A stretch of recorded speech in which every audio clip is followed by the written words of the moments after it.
All right, we're rolling again. Michael Ware with the Iowa Firearms Coalition. We have with us, same deal as always, special guest. I say that every time. They're all special to me. I enjoy this. I hope you guys are too. I've got a good friend of mine, a brother in Christ, one of my deacons from church. So it's a good time. Micah Cope, and he offers us CopeWERX on YouTube. Now, tell us a little bit about what CopeWERX is, and that'll give the foundation for what we're going to visit about tonight. Yeah, absolutely, Michael. Thank you for having me too. It's going to be fun today. So, CopeWERX is something I kind of picked up just to basically for my own benefit to kind of look at new knives and things that are coming out and different things that I wasn't seeing other really big knife names going over. They're getting all of these brand new products sent to them for free, and because they're big names, and I'm just buying stuff that I'm thinking, oh, that looks cool, I want to go see that, I want to delve into that a little bit more and see what kind of knife that is. And so I've got a few videos out there, not a ton of them yet. I've got about 6 in the loop that I need to get uploaded. And so I started doing that. I started a Facebook group for trading and buying knives here in the central Iowa area. And just I thought it was a good thing, and it's slowly been building, and I'm sure that it'll continue to grow if we continue to foster a good community there. So. Uh, That sounds like a lot of work. It sounds like my version of a personal 80s to run a buy sell trade Facebook group. I mean, that sounds awful. I mean, is it it, work pretty well? Yeah, well, it's been really probably more work just trying to get a bunch of guys, not just guys, ladies too. Just anybody that's interested in knives to just to join the group and participate in the group. There's a handful of guys that are regular posters, and they like to share things. Just, hey, this is the knife I'm carrying today.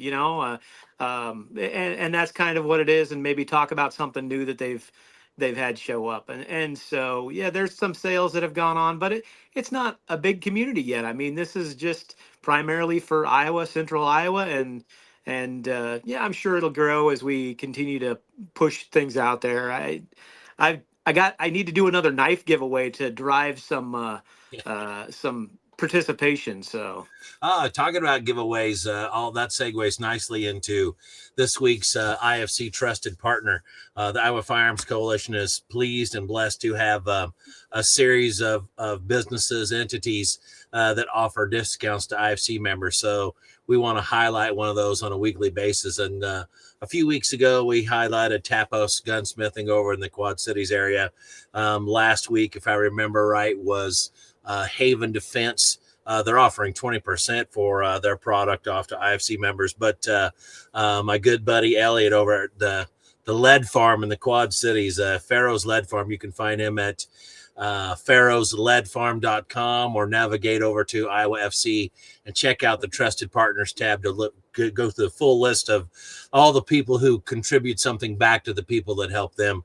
Thank you, Elliot, and the folks at Farrow's. We appreciate having you. So everybody, you should be buying from people that just support you. So look at those guys first. Thank you for that. That was a nice segue, Micah. Now, you talked about doing something that would spark some interest and attraction to the community. This is something, blades, edged weapons, if you will, are something that I traditionally didn't know a lot about. I mean, yeah, when I was a kid, my granddaddy had a barrow knife, or barrow, however you pronounce it, an old timer. Yep. Everybody's got that. And that's all I can remember seeing when I was a pup. And then, my buddy's got a buck knife that locks, and that was Right. pretty Yeah. high-fi. So move forward to where I am now, man, there's a lot of knives I've got, nothing like what I have seen you show me, which has actually been a lot of fun. Because if you don't know, Micah, and many of you may not, you could count on seeing something new, shiny, and very, very cool often. And I love it. He's like, check this thing out. And he hands it over. So I'm like, this is great. I wish that I knew more about what I was handling. So I say all that to mention the edged weapon community is very large, and they're very knowledgeable people, usually, and there's a lot that you could delve into with the average knife. And then there are guys like me usually who say, okay, is this going to function for my primary purpose, and will it tend to stay sharp unless I abuse it? And if I can check both those boxes, I don't get too worried about the rest. So let's move into a few questions. Are you okay with that? Yeah, absolutely. And Okay. and just, whatever comes up, like we're just going to run through this and try to make it as flowing as possible. If we maybe if we get questions later on, I can come back and try to answer stuff if people have questions about things. Yeah, that'd be great. We're going to host this on YouTube. It'll be on Facebook, and also be on our blog. So it'll be three places in particular. Later on, this will be wrapped into a pure podcast series, and we'll run this down through various hosting places. But for now, there's three primary places where folks could give some feedback. So I had to hear the first question I had. Well, I wanted to talk about everyday carry EDC, but is it Yeah, okay if we kick that can down the road and tackle a few others first? absolutely. Yeah, Okay. let's go with what you got. Okay. So how do I choose my first knife? Because if somebody came to me and was talking about how I choose my first rifle, pistol, whatever else, I would be able to walk them through that with all kinds of comfort and have good reasons for that. When it comes to knives, you're going to have to help us. So how do I choose my first knife? Well, my first question is, what are you primarily carrying the knife for? I want to Okay. know what you're carrying it for. Are you going to use it on your job? Is it going to be something that you are actively using all day long, to, whatever, cut straps, wire, whatever comes up in your day-to-day job, whether you're in construction, whether you are a rancher, whether you are just, a pastor that needs to open an envelope, right? Yeah. We've all got different uses for them, and there's different choices that you can make based on those decisions. And so, I guess to start off with, I would say, uh, as an EDC item, whether I just want to have an edge on me all the time, a blade of some sort. I want it to be very, I want it to be a pretty wide usage item so that I could use it for lots of different things. And that might restrict some of my decisions a little bit. Let's say, depending on what my job is, if I have a job where I work in an office or I might be around people a lot, I might choose a knife that doesn't look so black and scary, if you know what I mean. Yeah. If it's a very tactical knife, you pull that thing out to cut up an apple, and people are getting a little hinky about it sometimes. So, those kinds of decisions play a little bit of a role in that.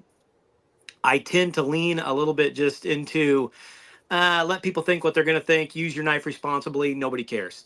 Part of that comes from just always carrying a knife my entire life. I mean, I had lock back knives too. You carry them in your pocket, slip joints, forever growing up until I was an adult, and I'm like, oh, there's some different knives here that do some different things, and they open in different ways, and it's a lot better than it used to be. Slip joints don't take care of everything.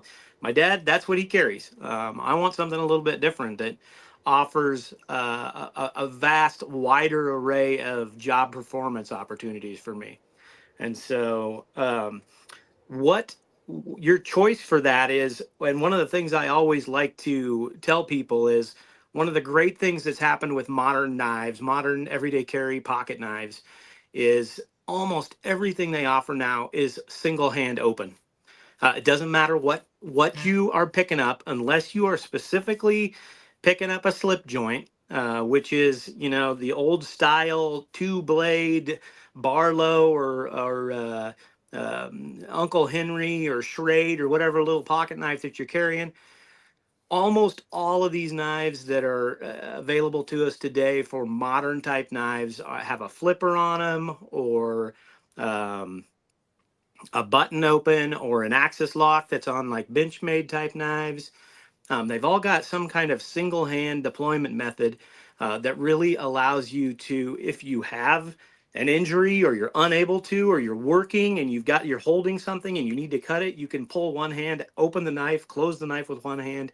And those are the things that I'm really like, figure out what kind of opening you're going to be doing and what fits your hand best, and how you can manipulate that in all of the things that you're doing. And that might take it might take a couple of trial and errors of going in and looking at some knives and saying, boy, I really don't like that kind of knife opening. Yeah. I don't want to do that.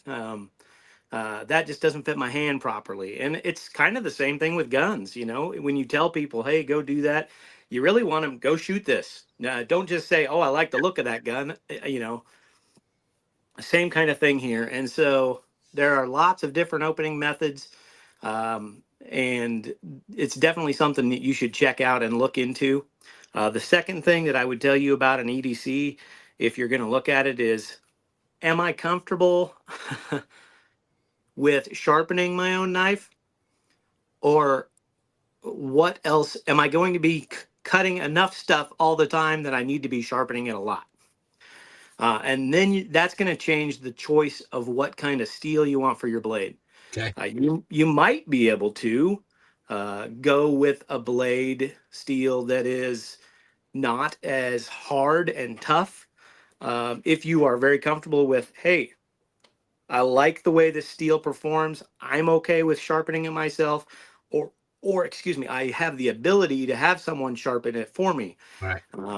And so a lot of those choices with blade steel really only need to be considered if you're going to hard use your knife, or you're not comfortable with sharpening the knife yourself or having somebody sharpen it for you. Right.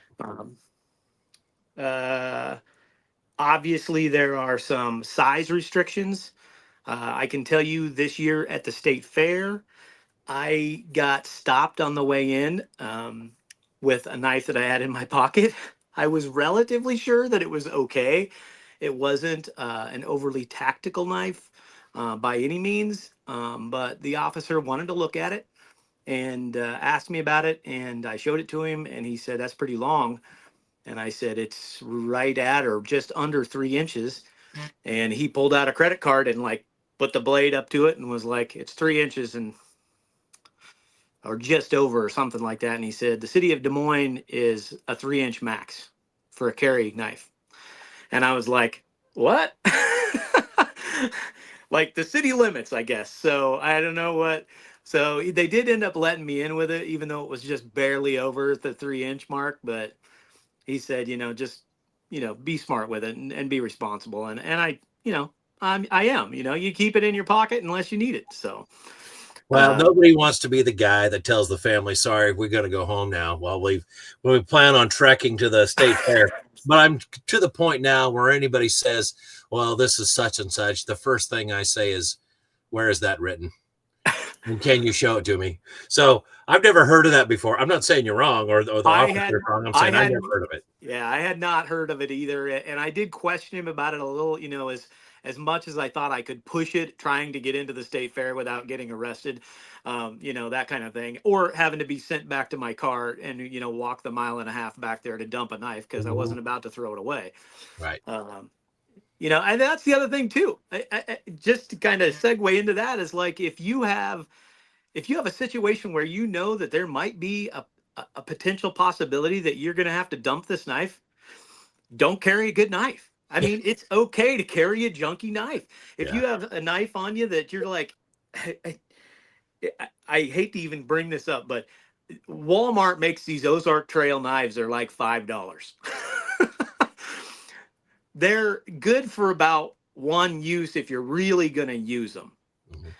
And that's with the really the $5 ones. But this last couple months, they've put out this one that's made with D2 tool steel, and it's been getting a lot of talk online. And the steel that they're using on it is actually relatively decent.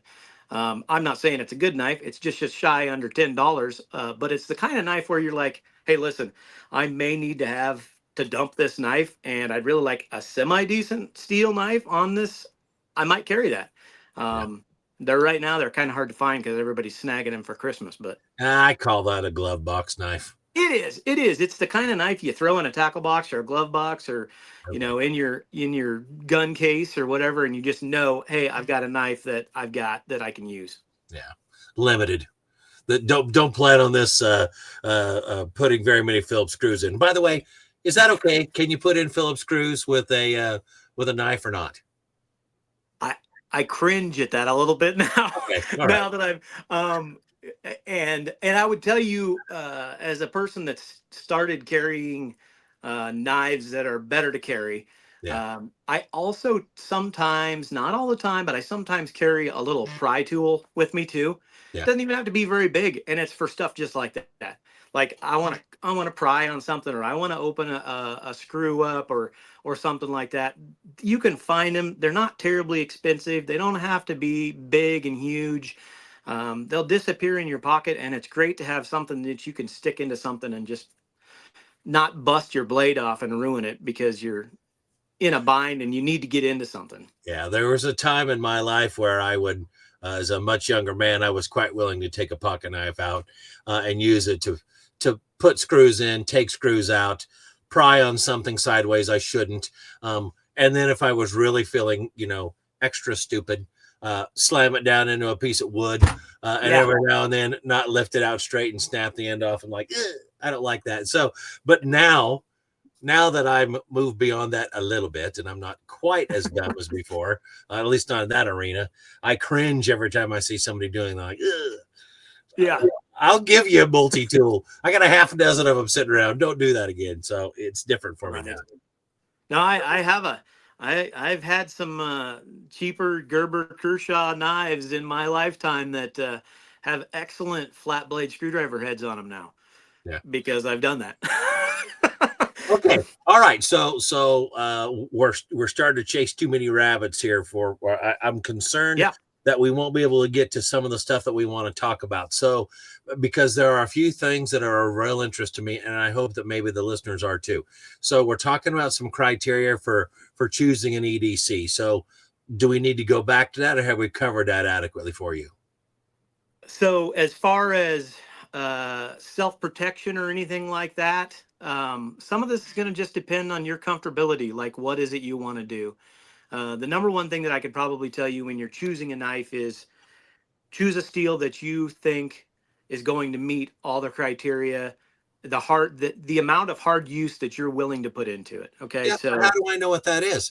You're talking to a guy who uses or who is in metallurgy for a living, working on a bunch of guns and doing milling and running lathes and whatever. But I don't think I have a good handle at all, really, on what blade steels are and aren't for most purposes. And I sure, think a lot of people listen to this may not. So, Micah, how do we yeah, figure out what we should know and what we should care about and the things that we really don't need to know? I mean, how do we do that?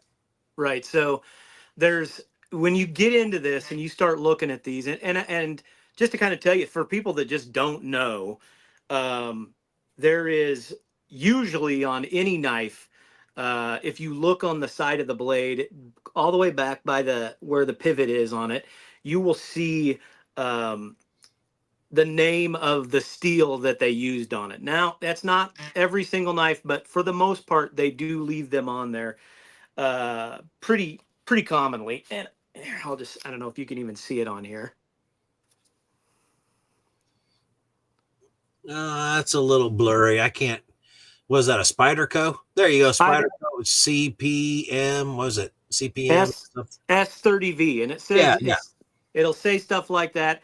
S30V is really common for a lot of U.S. made knives. Benchmade uses S30V an awful lot. Spyderco uses S30V an awful lot. I would classify it as a pretty good budget higher end steel. CPM is particle metal, and it is not something that is poured into an ingot and then machined down so that you can out of a bar. It's a particle metal that the metallurgy is made up of, and it is a really pretty decent steel. It's an overall good working steel. It doesn't cost a lot of money for these knife makers to use.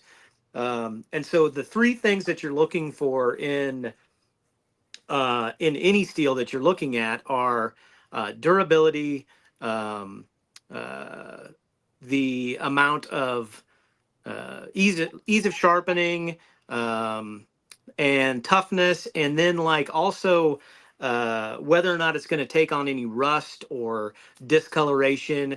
When you have really high carbon steels, if you don't oil those all the time, they're going to get all kinds of marks all over them. I mean, you ever seen one of them old fillet knives in an old fish house or something? That thing's got marks all over it, Yeah. and it's just because it's got a high carbon steel in it, and it'll take on a really interesting character with a lot of use. And some people kind of like that, but some people don't like that at all, and they want their blade to be clean and not get rust spots. And it depends also if you live in an area of the country that is near or has a lot of saltwater residue, or if you carry your knife in your pocket and you sweat a lot because you're putting in a lot of hard labor on a construction crew or road crew or something.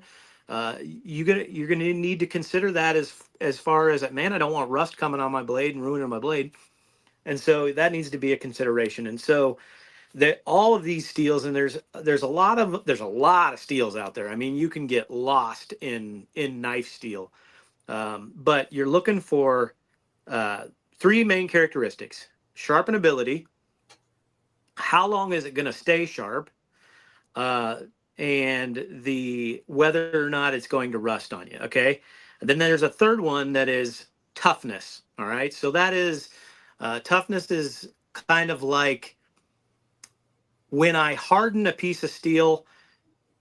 If the steel itself is hardened too hard, it can become brittle. And Yeah. as you're cutting on something, it could break. And you don't want that either. And so you want it to be as tough as you can possibly get it without it being a break risk. And so the tougher it is, the longer, once you sharpen it, the longer it's going to stay sharp. And so there's one steel that really stands out in our knife steels right now, and that's Magna Cut steel. It is used. Yep, it's a really good steel, and it has very high stainless quality to it, so it doesn't take on rust. And it's got a relatively strong, above average 6 to 7 out of 10 level on wear and toughness. It is harder to sharpen, and that's what comes with a tough blade. Is it's a little harder to sharpen, and so it's got a good uh, range of all three of those things that allows it to be probably the top one that people look for if they're like, I want the best steel I can get. I don't want anything that's halfway average or anything like that. Magna Cut is what you're looking for. Okay. There's tons of other good ones though. S45V, S90V is really good. It holds an edge a long time. There's a lot of budget steels out there that are really super good steels, and you should not be afraid of them. Everything used to be 440C. You'd get an Uncle Henry or a Schrade or something. It was 440C, and you were like, "Yeah, that's good blade steel." Not anymore. I mean, we're past that. 440C, Yeah. 440C is really pretty decent steel still. I mean, Yeah. but there's so many good things out there. I think of Sandvik 14C28N. It has a really, really good edge durability and wear, and it's not Magna Cut, but it is an excellent choice for a budget steel. Nitro V is really good. 154 CM is really good for a budget steel. If you get any one of those three in a budget steel, you're a-okay. Everything's going to be nice. I've watched some of these custom knife makers, and they drill down pretty hard. I mean, it used to be I would hear people have a debate basically between A2 and D2. I like this tool steel. I like this tool steel. Now, I mean, there are so many W steels out there, which all sound very good to me, by the way, that Yeah. it's hard for me to keep up. So let me ask you this: Do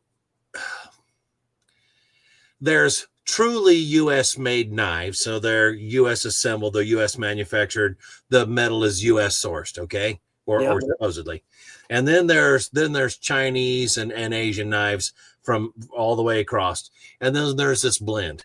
I have designed this myself. This is my specification, but I have it built there.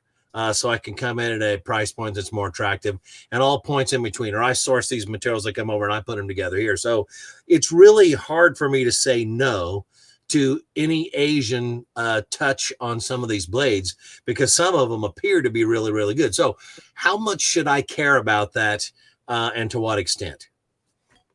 As far as quality and durability and just um, is the company going to take care of me like you would expect from like a US company? There are certain advantages to US companies. For instance, Spyderco, Benchmade, those guys really do back up their products. If I had a Benchmade knife and something happened to it, I would send it to Benchmade and they would fix it. And they would resolve the issue.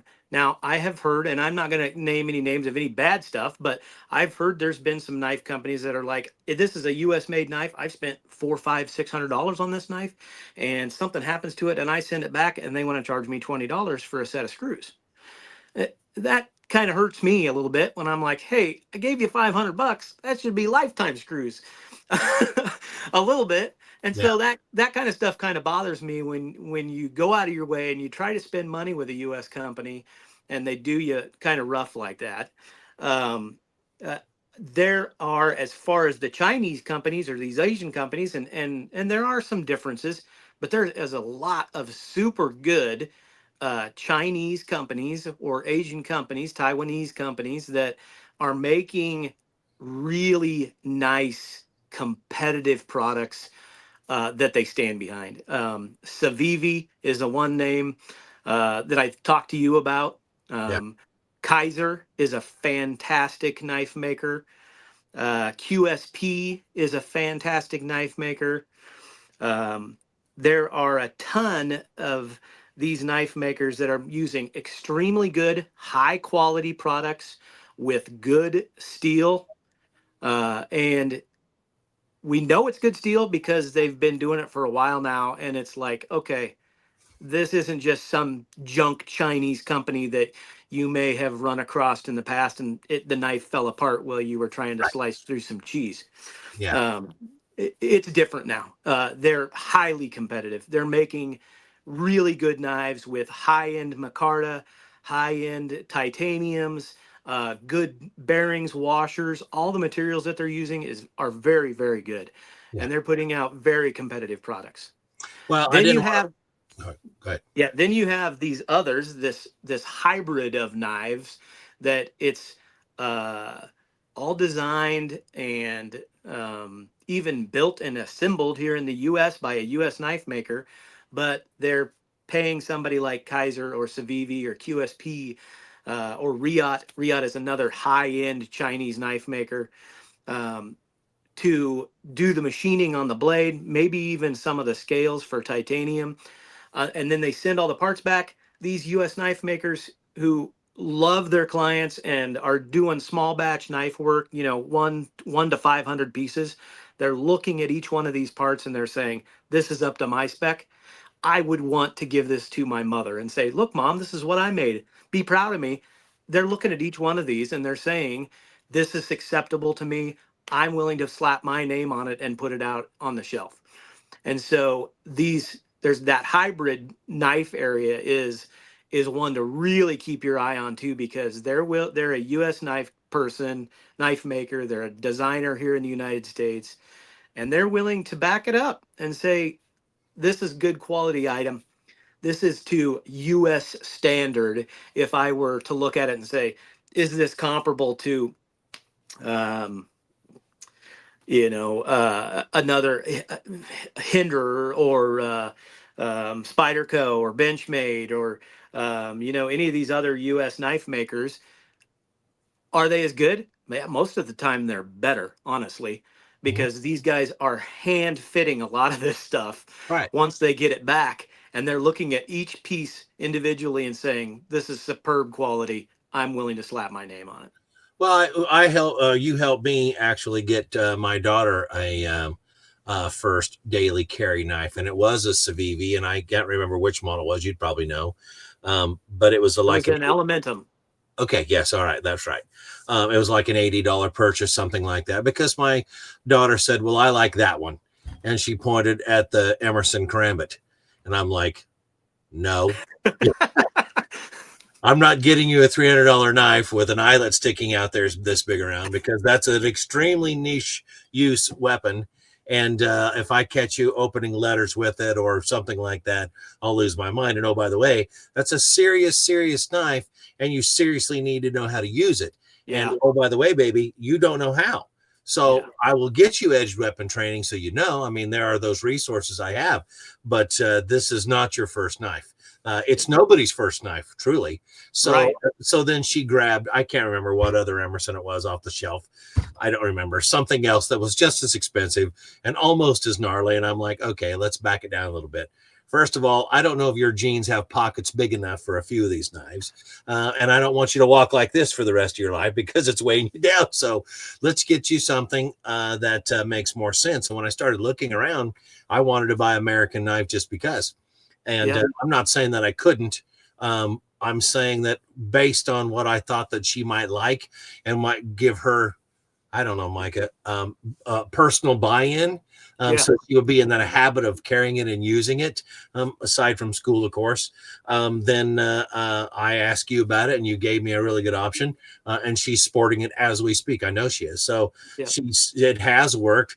I think she appears to have been treating it properly, and I think it was a good first choice. So did I want to buy American for that? Yeah, based on sheer principle, I did, but I decided that this was an okay foray into the knife itself, and maybe this is just part of it. Maybe I'm going to have to say, well, maybe I can't spend that $300 to $600 on my kid's first knife, Right. knowing it's just like her first pair of sunglasses, and she's going to lose it. Right. Guaranteed she's going to lose it. So maybe there's room in the market for some of these things, even if you do operate as best you can on principle. Listen, I was I was a guy that went to Walmart and bought, that $29 Kershaw, off the shelf out of a bubble package for a Yeah. long time. And it's probably only been about 3 years where I picked up some of these. Um, they were some of the Chinese knives, the Civivi, the Kaiser, the QSP. I picked up some of those and I was like, what is this? This is incredible, the quality. And some of it at the time, I didn't even know that it was Chinese made. Until you look at it and you're like, oh yeah, it does say, Chinese on China on it somewhere. But the reality is that $29 Kershaw or that $29 Gerber that I'm picking up at Walmart, it's made in China too.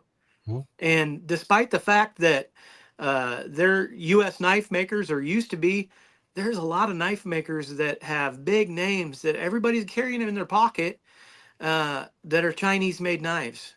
And are they bad? No, but they can't compare to these Chinese companies either. The So the Kershaw name, knives, the Kershaw knives out at Walmart and the Gerber ones, they just don't compare. They're just not as good. They're a budget knife. okay.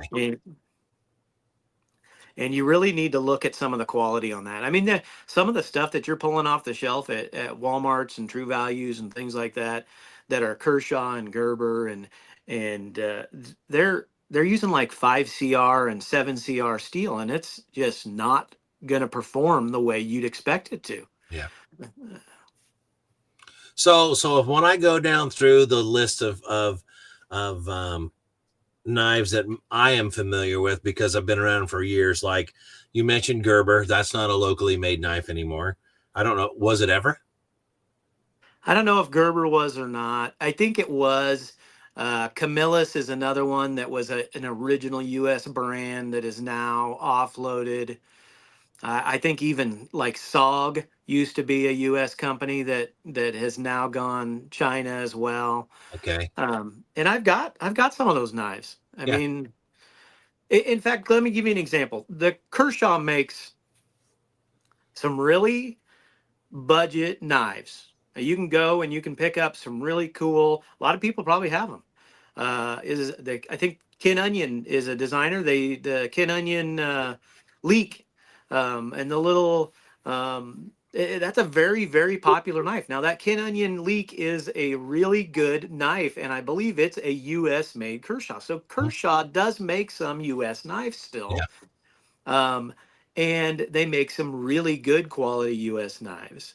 So one thing that's happened with Kershaw, and I do think we're starting to see it a little bit, is they've seen the competitiveness of the Chinese market, and they're seeing what's going on, and they're saying, they're blowing us away, right? They're completely destroying us.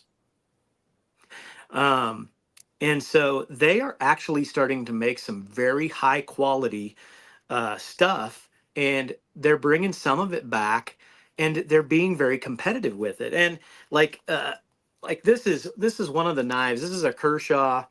Um, this is the Kershaw Iridium. This was let me get it in the screen there. Carbon fiber steel, this carbon fiber scales, and it's an M390 blade steel. This is still made in China, but it's a super high quality knife. It's got a crossbar lock on it. Mhm. Now, they also make this, which is the Kershaw Live Wire. And this is a US made Kershaw with Magna Cut steel. And you could pick that. That was a special edition at SHOT Show, I think, but the live wires just in the plain black, you can pick those up for less than $200 right now. Mhm. And for a US made out the front automatic with Magna Cut steel, that is an incredible opportunity. I mean, you can't find them. If you pay for a Microtech, and I got nothing against Microtech, they make great knives, They but do. that's a $400 knife Yes. compared to this one. I was just thought of that. I'm thinking, well, or you could buy a Microtech, which is like I'm with you. It's a fantastic knife. I mean, if you can figure out how to pronounce most of the models, that's step one. Is it Troodon? I mean, I Oh don't even yeah, remember. the Yeah, Trudon, something like yeah, that. something Yeah. like that. Anyway, those are fantastic. I love it. But I mean, for years, I just assumed that the only way that I could buy a really good knife was to spend a lot of money. And I think that that happens to be true in some regard. But I'm like, oh, I need to get a Boker, or I need to get this, or I need to get that. And then the next thing you know, I'm finding out, well, uh, money or the retail price doesn't offer always the dictates on quality that you may think.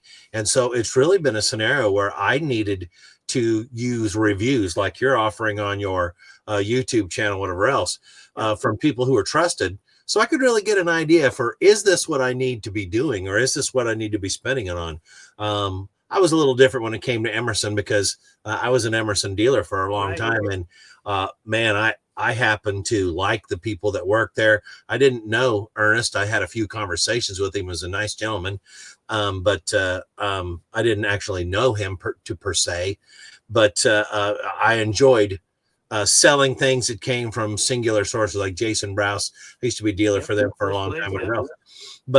But I became less interested and invested in that when I figured out a few things. Now, I will tell you straight up, if I was going to give my personal, which is not a heavily weighted recommendation, by the way, but if I was going to give my personal recommendation on a true self-defense knife, I would tell you, and I know you know what I'm going to say, that the Emerson folding karambit is probably the only knife that you should seriously be using. I think that, and I think that there are reasons I could extrapolate why, but that's not the only thing that you need an edged weapon for. I mean, or a blade for. So I get that there are tons and tons of things out there with lots of uses. Yeah, absolutely. There are, and I don't disagree with you. I would, and this applies in another way too. But you can hurt yourself with a karambit, and if you aren't properly trained in it, you're gonna hurt yourself. I mean, I can just about bet money that you're gonna hurt yourself with it. And something to say about some of these knives that I'm talking about that aren't just the stuff that you're picking up out of off the shelf at a Walmart or whatever. Yes, your knife is sharp when you get it out of the package. The knives that are you're going to step up and you're spending somewhere between 60, 80, $100, that level that's in there that's above the Walmart budget but still a really good quality. These knives stay sharp for a while. Yeah. And so you're going to you use them and you think, oh, this is getting dull, and you're going to make a mistake. Hey, you're going to cut yourself, and it's going to go all the way to your bone if you're not careful with it. So a lot of Well, these nice knives are very, very, very sharp. I had that happen to me for the other reason. I was so used to using knives that locked in one way or the other. I mean, and there's a myriad of different locking mechanisms for knives, but I went back to something. I can't remember what knife it was that I borrowed. And I think I was helping a guy gut a deer or something like that. And I got way up there and got my arms way up inside the rib cage, way up in that area. And the knife folded shut on my finger. And man alive, I mean, I cut myself all the way to the bone because Yeah. I was using, he's just here and he handed it to me and I, got down there and, took a quick shift, right? Man alive, was that bad. I mean, and Yeah. I did not really want to share blood with a deer. I can tell you that. Some people will be freaked out by that. Some people will say, oh, you'd be fine. But Oh, we're brothers now. yeah, no, but I was looking down there. I'm like, man, that's going to require quite a few stitches. I'm going to have to actually go get that one. Yeah. But it was because I was so used to depending on knives that would not fold, and that immediately folded when I used. And so you guys got to be real careful about what they use and don't use. Yeah. Yeah, and that's the other thing too is you need to familiarize yourself with the knife that you choose in a way that you're throwing it in your pocket. You need to know, like, how do I trust this? In what ways can I trust this? How does this lock work completely? Like, inspect it, look at it carefully. No, I anymore. There's a few different just types of locks. You know, the lock back is obviously an old style. Actually, Spyderco uses that lock back system and that compression lock that's on Yeah. like that Shaman that I showed you earlier. It's a great lock. And the lock back is a great substantial lock too. But there's liner locks, which are inside that, frame locks, crossbar locks, button locks. Probably the one that I lean most towards now are uh, the bolster or frame locks they're really pretty substantial, and basically it's something like this where it's on the side and you can see that thing, where it actually get this on the camera, where the side of the knife actually sits in there behind it, and when you're holding it, you're squeezing that frame into the lock, so it's not going to close up on you. And it's just like a liner lock. I really like that because the pressure when you're using the knife is pretty substantial. The other ones that are really good and Benchmade is long. They were the inventor of that Axis lock. That style of lock that's got the sides where you're pulling back on it on both sides of it. I hate this cameras. And so you've got access to it on both sides, but that's a really good strong lock as well because that crossbar goes all the way across, and it's just almost impossible for it. I mean, can it? Yeah, sure, you can break it. You can break it. Is it as good as a frame lock? I would say it's as safe as a frame lock is. Well, where should we be buying these things? I mean, that was another question I had. Where should I source them? Should I put my hands on them first, or can I rely on reviews? And where do I buy it? Yeah, there is. Yeah, I've mentioned Walmart a lot just because there's a lot of guys that are watching this. There's a lot of guys that I run around with that I know that, maybe they go to a Walmart and that's where they're buying their knife from. And that's not a bad place to go pick up a knife and look at it, but you're pretty limited on what you get. Now they just started carrying 3 different Civivi brands. So if you want to check them out, they've got some 3 different models in there, and you can go check and see what kind of what a Civivi knife has to offer. But getting into a big store like a Sportsman's Warehouse or a Cabela's or Bass Pro or whatever, and checking out the knives that they have to offer, you can go in there and say, "Hey, can I see this knife?" And they'll let you take a look at it. Now they don't have a ton of them, and so they've got a limited amount, and so that is part of the problem with some of this that I even ran into was like wow, there's this new knife coming out that has this new lock style that I want to look at, or I really like the look of this, or it's got heavy bolster on it. The scales are all titanium. It's a really heavy, well built knife. It, you're not going to find it at a Bass Pro, right? Because it's not as common. And so then you're like, okay, where can I buy it? Well, there's a bunch of online retailers, and most of them are really good. If like you bought it and you were like, I just don't like this thing, I want to send it back.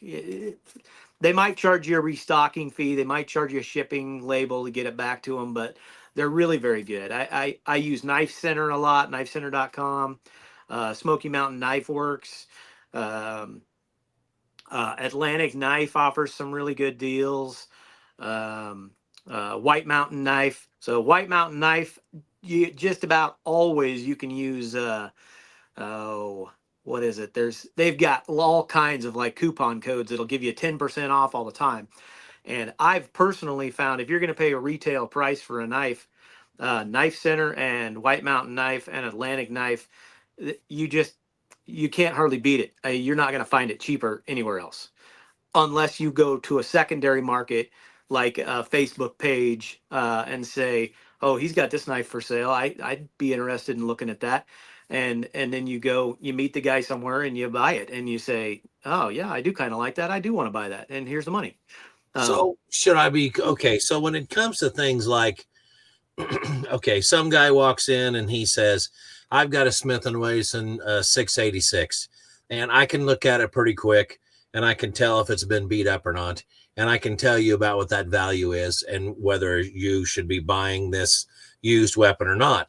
So is it this way with blades too? I mean, are used knives good? And if so, what should I be paying for them, or should I not be bothering with stuff like that? I mean, how do I know? so for the most part, and this is a generalization, okay? So I've been I've been buying used knives off and on for a few years now, and have I run into some bad situations? Yes, I've run into some stuff where I've got it and I was like, this isn't what this guy said it was at all. Um, but for the most part, you could look at it and you're like, this thing looks brand new, and yeah, it functions like it is. You can ask questions, and you should ask questions if you're buying a knife. Have you ever disassembled this knife? Look at the screw heads on the pivots and on all the rest of the body. Do you see where somebody's put a tool to them? Have they stripped out the star heads on them? I mean, you're looking for indicators like that, that, hey, somebody might have messed with this. If they have, and you see that there's been some stress to some of the screw heads, I would be cautious because they might have done something to it, and you might not be able to get those screws out. I mean, it might be stuck. They might have Loctited it like an idiot, and you're not getting it out. Um, but what I found most is there's a lot of guys buying knives, and they don't use them at all. Yeah. Any of them. Now, I've got a lot of knives that I don't use at all, but I've got 5 or 6 of them that I use pretty regularly that I have in my pocket just about all the time. There's 5 or 6 of them that I just really love. And Actually, that's a true statement. If any of you end up at our church and you run into Micah and say, "Can I see your knife?" He might laugh because you need to say plural knives. I'm not going which to. one? I'm not going to out him on how many knives he's carrying at any given moment, but I assure you, it's more than one. Yeah, which one? Not my sock knife. I never show my sock knife. You shouldn't. Yeah, and so, but for the most part, I would say the used secondary market is a good place to get a great deal. Unfortunately, right now, um, trying to sell a knife on the used market is like pulling teeth. Uh, you'll be lucky to get 50% of the retail value out of it. And so if you pay,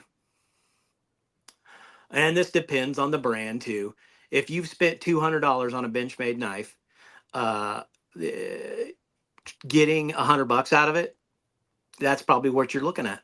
And so if you're looking for a used Benchmade that hasn't been used hard, like a bug out or something, that's a pretty common Benchmade knife that is relatively achievable for somebody. especially, I mean, I see bug out minis all the time going for $99, Yeah. right around that mark. And um, the only thing that I would be caution anybody about is Benchmade is probably the number one Chinese faked knife out on the market. Really? Yep, absolutely. And Never so, thought about that. I mean, we've dealt with Chinese knockoff Magpul and other stuff for a long time now. It's gotten that bad. They're doing knives too. They're knocking them off. oh my gosh, yes. Oh, I didn't know that. And Benchmade is their number one go-to. You, it is common. It is common for people to come on to a web forum and say, "Hey, is this a real Benchmade? I bought it for my buddy. I paid $200 for it, or whatever they paid for it." And everybody's like, "That's the fakest Benchmade I've ever seen." And here's what's wrong with it. And the logo's bad. The screws are wrong. Whatever. I mean, if you're familiar with a knife, if you're familiar and you know what to look for, it's easy to spot.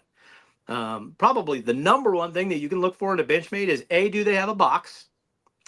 If they don't have a box, I would worry about it. Secondly, if they have the box, it should be this large cell foam that's like sunk down in, and it should be almost like a coffin inside the box. If that's not in there, if it's a piece of foam laying in the bottom, it's fake. Because Benchmade does not put out junky packaging. And so you got to really look at some of that stuff. And Benchmade's not the only one. There's any of these other big names. And here's the thing: is you don't have to be a mid-level, good quality U.S. made knife like Spyderco or Benchmade. Chris Reeves Knives, high-end knife maker. China there's fakes of those. Really? Yep. And I've they got a couple look Chris Reeve knives, and they cost me a lot. they look good. Like if somebody showed you one and you were not familiar with a Chris Reeves knife, you would go, "Man, that's a nice knife. I'd carry that." And so you do have to be somewhat careful and know what you're looking for. Now, there's definitely indicators like, "Oh yeah, I see the logo's off a little bit." Um, One thing that I found that people tend to do is, "Well, I want to buy this cheap knockoff so I can see what it's like in my pocket." And that might be a good way for you to say, "Hey, I know this." Somebody might tell you, "Hey, this is a knockoff and I only want $30 for it." Okay, I'd buy that and keep it in my toolbox. And, hey, I do know, hey, I like this Chris Reeves knife. I think I'm going to spend the $500 on one of these. Mm-hmm. I'm going to buy a Sabenza. I'm going to spend the money on the real thing because I want to. I want a high quality knife. And so that is something you need to worry a little bit about on the secondary market. Okay. I sold a knife. I with the knives that I bought over the years, I've never got rid of. Well, I'll take that back. I bought a couple of Bark Rivers because I knew they were going to be worth quite a little bit, and I didn't care for that particular model. It was the right money, the right place, the right time. I'm like, yeah, I'll take a few, and then I peddled them years later. But other than that, I bought Jeremy Horton built me a custom knife. It was like a really big Bowie knife, and I argued and argued and argued with him. And I finally talked him into using thick scales for me because I had big mitts. And he's like, "You don't want that." I'm like, "Yes, I do." He's like, "No, you don't." I'm like, "Yes, I do." And so I sweet talk him. He's a It's super my guy. custom knife. Jeremy, I don't know if you ever met him or talked to him. If you don't, Micah, you should try it sometime. He's a hard guy to understand. Camden, Tennessee boy for life, and Okay. and he talks with a serious accent combined with a drawl. And I don't know if he's always speaking English. They claim he is, but but there was a little bit of miscommunication between us. Anyway, I would tease him about it. He would tease me. But anyway, he finally gave in. He said, "Okay, fine. I'll build this with thick scales on it, whatever else," which I think were only 1/4 inch scales. And the knife itself was a 1/4 inch thick. So whatever else. And of course, this thing shows up.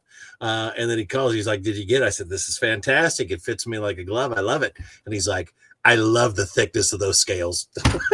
He said, "I should have been doing this for years." And I think he did a few of them after that like that. But some guy wanted it much more than I did, and I sold it. And now I have regret because I haven't seen him make anything like that in years. It's probably worth a lot more than I paid for it. So I do have some knife regret, but I haven't peddled very many of them. So I don't know much about the used market at all. it's hard to know. There's some great high end knives like Oz Machine Tool Company. They make the Roosevelt knife. Everybody refers to it as the Rosie. They go for lotteries. They're like, okay, we've got 100 of these, and people pay $1,000 for them. I Yeah. mean, and that's what they pay for them on the retail market, and then on the secondary market, they don't go for 50%. They go for 20% more than what they paid at the lottery. So they're selling these knives for $1,200 instead of $1,000 they paid for them. Do they have that value? I don't know. I don't own a $1,200 Yeah. knife. To me, I look at some of it and I'm like, it's titanium and high quality steel.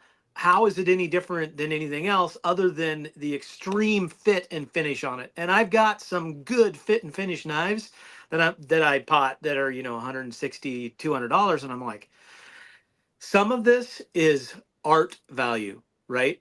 It's just a beautiful hand fit finish.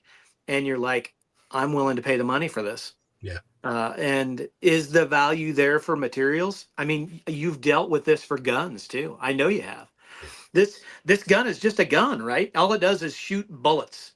Uh, but there is some manufacturing and design to some things that is inherent to some of these items that it's like, this is worth an extra $200. This is Yeah. worth an extra $300. Yeah.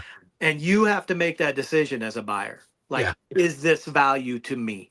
Well, some of it's function, some of it's that's value for different reasons. I mean, if you're going to walk around with something that Mick Strider is either built or Yep. collaborated on, and you don't tear it up, it's probably going to be worth some scratch. I Yeah. mean, it just is. I mean, I've got some of the stuff that he's collaborated on, and it may not necessarily be my personal cup of tea, but I know that they're valuable, and I'm okay with Absolutely. that for some of that. Yeah, absolutely. And I mean, I've had some mixed Strider knives in my hands. I don't actually own a Strider. I own a couple of Protects that are Strider collaborations. And I would tell you, Protec is a US knife that you can't go wrong with. I mean, if I could tell you, you want to buy a pretty decent US knife at a relatively good cost that's well made, Protec is probably the way to go. It's a Okay. great knife. All right. It doesn't always work that way. Like That's for true. example, I was really unhappy with Emerson knives because they collaborate, I think, with Kershaw for their wave opening Oh feature. yeah, yeah, yeah. The Emerson Uh, Wave feature. Yep. yeah, and on little $30 or $40 Kershaw knives, and I'm like, how am I supposed to sell this $260 to $300 uh, knife that you make is a production knife when these guys are walking down here to Wally World and they're picking up something for $30 on sale and they say it's just as good. And Ernest is like, Yeah. it's as good. I said, well, you and I both know it's not, but I'm like, these people are walking around with wave opening features on the spine of this knife, and what's going on here? I don't know if they still do that or not, but I don't know ultimately if that helped the Emerson name or not, and I don't know if it helped Kershaw's circulation or not, but it didn't appear to. I mean, Emerson is well known. I mean, and there's some people that have never heard of Chris Reeves knives that may watch this video and they're like, I don't even know what that is. I'm gonna go look that up. Mhm. And so you do get some of these high end knives and you start talking about them and people are like, I've never even heard of that. I don't know what that is. But they do collaborations with a lower dollar, a budget quality knife, and oh yeah, this is kind of nice. I like the design of this, and I think that's what ProTech has done with Strider. They've really put that Strider design out there, and they've done a good job of it. Bob Terzula is another designer for ProTech. I love his designs. He does all kinds of work for MKM and ProTech, and gosh, I think he's even done some for Boker as well. And you find a designer that you like, and pretty much anything they design, you're gonna like. There's Yeah, just something probably. about it, and these guys do get stuck a little bit in their design thought process. Like Ben Peterson actually designs He designed the Banter and the Elementum for Civivi. He designs and has his own knife line called Naf's Lander, and that's his line. But they're all the same. They look very, very, very similar. And I spoke to him once on a web forum that he was doing questions, and I was like, "You should really start trying to use a different blade shape in your design process." And he was like, "You are so right." He goes, "I get stuck in this design shape of what the Elementum and the NAFs are, and they all look a little bit the same, which is a very utilitarian blade Yeah. shape that Ben Peterson likes." And here recently, he released a NAF's Lander with like a Tanto shaped blade on it. And I was like, yeah, that's what I'm talking about. That's a cool looking knife now.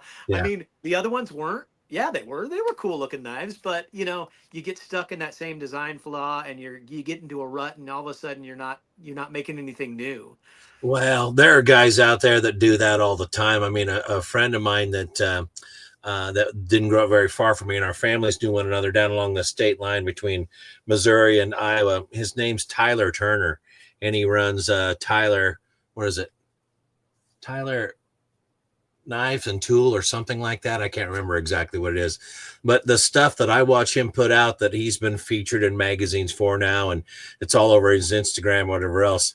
I mean, it's like the guy's taking a foray into a different knife every few weeks. I mean, and it's absolutely beautiful. I mean, really, really serious craftsmanship. I like everything that he does. I mean, there Yeah. is so much different between one another, or some of the best. I mean, best being defined as the toughest and most easy for me to use knives that I bought have been fixed blades from people that you may not hear of a lot. Like some of the best knives I ever bought were from Charlie Edmondson, and he was just a guy out back with a forge and a hammer, and he was doing some absolutely rough and tough stuff, and really knew his metallurgy and forging properly. I mean, he's done some great things. I mean, have you ever seen those brass knuckles that I've got Yeah. from Yep. Casey Bradshaw?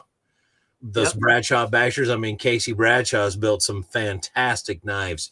And I think some of these guys are kind of obscure because they don't really travel through the Yep. retail market, so to speak. No. So if you find them and get onto them, you're like, I don't know if I should be spending $120 for this fixed blade knife from Charlie Edmondson. I'm like, you would probably be spending $400 for that from a lot of other people's names that you know.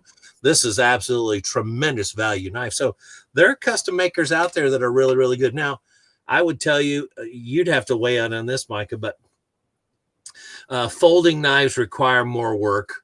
They require more labor hours. They require more hardware. So usually custom makers of folding knives costs elevate, whereas the fixed Yep. blades tend like they'd be a little bit more affordable. But I wouldn't be afraid of those if the price is right. No, not at all. In fact, and you said it too, like there's some knife makers out there, and the deeper you get into a knife community and you get more involved in knives, and you do kind of start running into some circles where you're like, well, I don't know who makes that knife, but that's a cool looking knife and I really like it. Yeah. And you find out it's some guy in Tennessee that's making them out of his garage, and he's putting out genius level work. I mean, it's just gorgeous stuff that's like, oh my gosh, the ergonomics and the geometry of the blade is like something that he put hours designing into and then hours forging it and Yeah. making it into this beautiful knife that is extremely functional and well made and will last a lifetime, like an heirloom type design, Yeah. right? And you'll never hear of it. You'll never hear unless you're going to a knife show and they're like, oh yeah, he always sets up over here in the corner and he sells out every time. Yeah. Well, And you're like, if he that's a sells out every fantastic time, thing. how am I not hearing about it? It's Yeah. because, yeah, he's made 300 knives and there's only about, I don't know, maybe 1,000 of them in the world, you Yeah. know? Yeah. Okay. Well, we've checked some of the boxes I was hoping to tonight. So we've talked about maybe how to choose a first knife, an EDC. What were the other things that I wrote down here? The basics for shopping. I don't know if we cover that too hard. Where to buy and what to avoid. I mean, are there any things that in wrapping up here that we should be concerned about, or what are your thoughts here? Um, it- Knife Center and White Mountain, they both have search features on their websites that allow you to go in and search for specific types of blade steels, specific blade shapes, lengths of blades. And so those are things that help you go in and say, I want a blade that's just under 3 inches. I want it to have micarta scales on it. And I want it to be, a harpoon blade shape. And so then you can check all those boxes in the search and you can say, show me what you got. And you can, obviously you can search by price and whatnot, but you get to see and look at them and go, man, I really like that one right there. And it does allow you to do a little bit of narrowing down of the shopping. Because if you go in and start looking at knives on any one of these websites, there's thousands of them. I mean, there's thousands of Oh, different blades. yeah. And you're never, I mean, almost every day you could go in and say, oh, I never even seen that one before. The last time I looked for this kind of blade shape, that wasn't there. Yeah. Or, whatever. I mean, there's so much out there. And so you can help narrow some of that down. Those are good tools to use.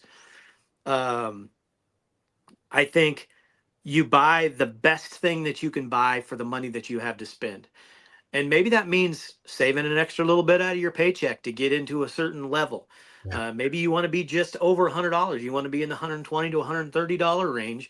That'll get you into a little bit better quality knife. You want to make sure that you're getting good quality scales. Maybe it's micarta, maybe it's G10. Those are really grippy and they're nice to hold on to. That's the other thing, is you want to make sure that the knife is designed in such a way that you can keep it in your hand and not lose it. You don't want it sliding forward into the blade and, severing the tendon in your hand. That's not a good thing to happen. Yeah. Um, how big it is, all of those things are good things that you want to start looking at and thinking about when you're saying, I want to start carrying a knife every day and I'm going to have one on me every single day. All right. Um, Good things. And definitely I need to get some new content uploaded on the channel, but go out and check there's some stuff out there already. And some great knives out there. There's some great knives out there, and there's a lot to offer in the industry. And it's a new year coming up, and they're about to do new product releases for 2025. So I'm watch looking through some of this stuff. Shot Show and Blade Show. Shot Show's early in the year. Lots of knife makers head out to that, and then in June. The Atlanta, Georgia Knife Show comes out, and they give all kinds of awards for manufacturing and that kind of thing. So, look for those things. Tons of knife news out during those times. The Max Ace Neptune, huh? That is a great knife. I Wow. don't own it anymore, but yeah, it is. It is. Wait, whoa. It was so great you sold it? Come on, man. So that knife is an out the front, automatic knife, Yeah. and I paid retail for it, just a little over $100, and for an out the front automatic knife, it is a Chinese made knife, super high quality. Well, I had it. I probably opened and closed that thing 500 times, and it never failed on me once. It was made with M390 steel. No, that's an SLD Magic steel, which was something that's not really well known, but it was 2 layer, had a core in it, and then it was kind of like a Damascus, but not Damascus. It was a cored steel with 2 different layers of steels, one hardened at a different level. Yeah. Okay. Um, but great feel, great action. Max Ace is another high quality Chinese manufacturer, probably on the level of Riot. Okay. All right. All right. Well, we'll wrap up there. Thank you for coming on Yeah, tonight.